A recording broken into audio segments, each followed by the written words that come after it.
Hi everyone, in front of me I've got HOTWAV Note 12 and let me share with you how to check for the software updates on this device.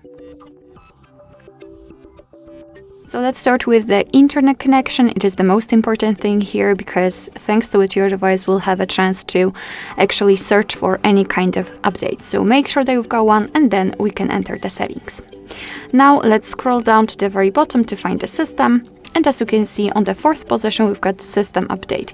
So let's simply tap on this option. And as you can see, our device will show us the information that, for example, that it is up to date. However, if you do not really trust it, simply tap on check for updates. That's why we need the internet connection. And as you can see, in my case, my system is up to date. So the device will show the information about the Android version, or when it has been updated, etc. And there is also a second scenario where you can actually update your device. And in this option, your device will show you the information about the new update, what has been fixed, for example, or added, and you will be able to simply tap on download or install and your device will apply new update. Alright, so that will be all. Thank you so much for watching. I hope that this video was helpful, and if it was, please hit the subscribe button and leave the thumbs up.